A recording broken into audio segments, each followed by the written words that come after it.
Victor MKII Tank.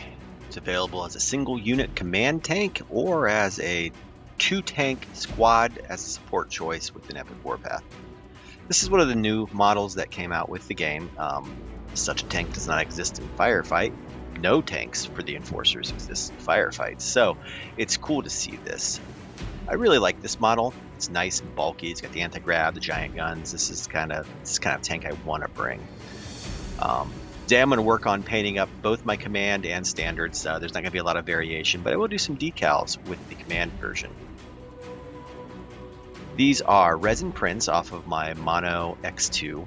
These are also available as resin models direct from Mantic through the Reinforcements pack. This one was printed in ABS-like water wash resin, and we've done all the same basics that we do with all of the models I've done. We've done a black prime, we've done a Payne's Gray base, and then a blue-white zenithal.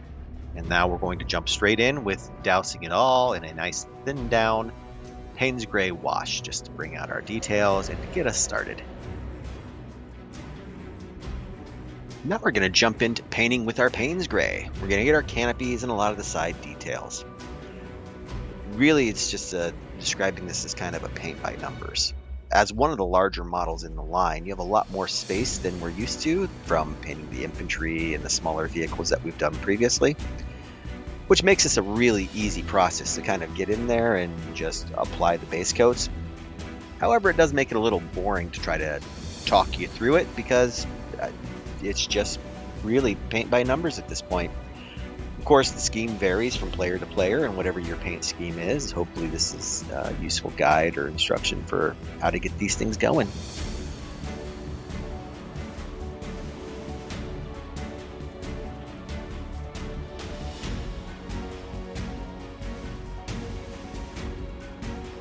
So the paint scheme demands, and so we indulge it with some black red.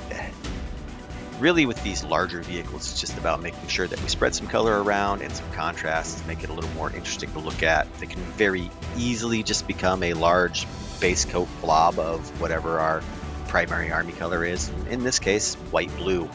So we want to make sure that we're just spreading the color around just to kind of break up that silhouette a little bit and give it something to look at, some details to pop, and some interest in the model overall.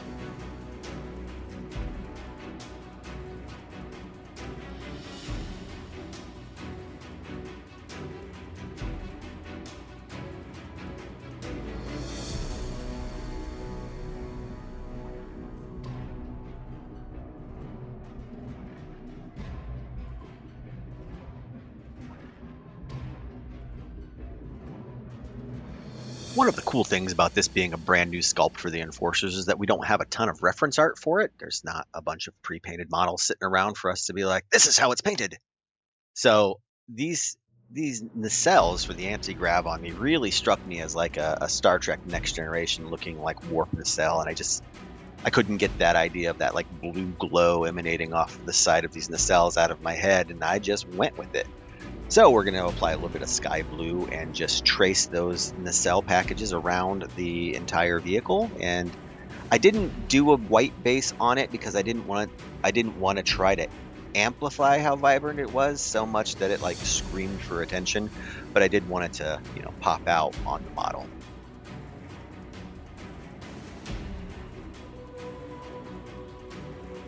Similar to the Panther design, we have these generator pods on the side of the hull as well. We're going to hit those with a little bit of the sky blue as well, just to get them based in.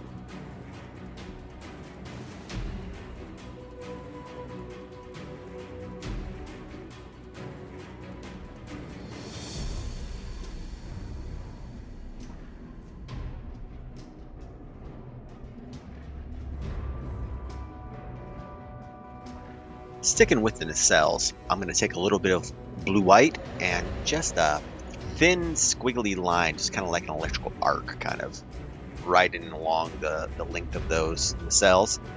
Just to give it a little more visual interest and add a little more pop and some sparkle in there. Now we're going to switch back over to our blue-white, and we're going to crisp up those edges with some nice hard edge highlights. Just like previous larger vehicles that we've painted, we're just going to work with our edge and just get the high edge corner there just to brighten it up and make it look shiny. Disclaimer is that this is absolutely a personal choice. You don't need to do this. If you're rushing this to the table, this is a step you can skip and you'll still have a fine looking army from 3 feet away.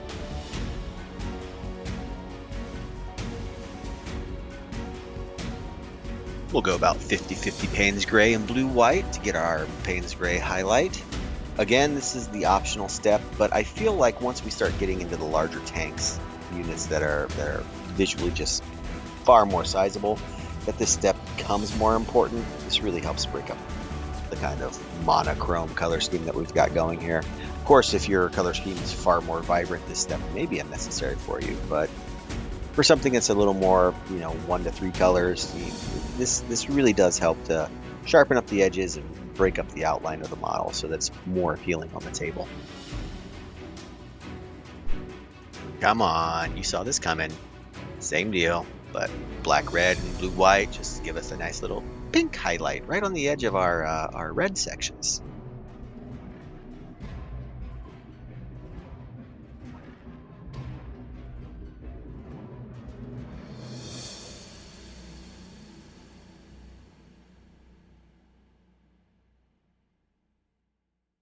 It's time to do something about them big old guns. As we always do, Grim Black Speed Paint to the rescue. Douse those things in a nice thick coat of it and let it dry.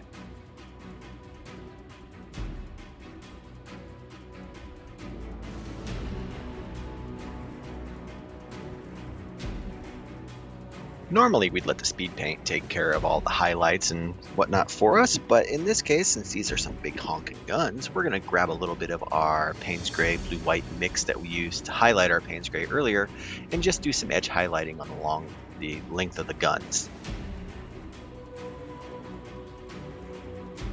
Because 3 dice at AP2 with primary weapon, as well as a pair of laser cannons on these things, make them really worth the effort. We're going to go ahead and come back and pick out some of the details in that cannon with the same sky blue we used under the cells, just to indicate kind of power glow and build up inside the weapons.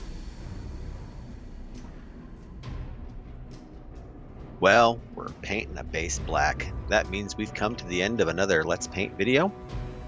For the command variant, I didn't change the paint scheme very much, but I did apply a couple of decals that you'll see in the photos to follow. I don't really have instructions on this. I mean, they're decals. They're just they slide on there. I thought I had recorded putting them on, but apparently I did not.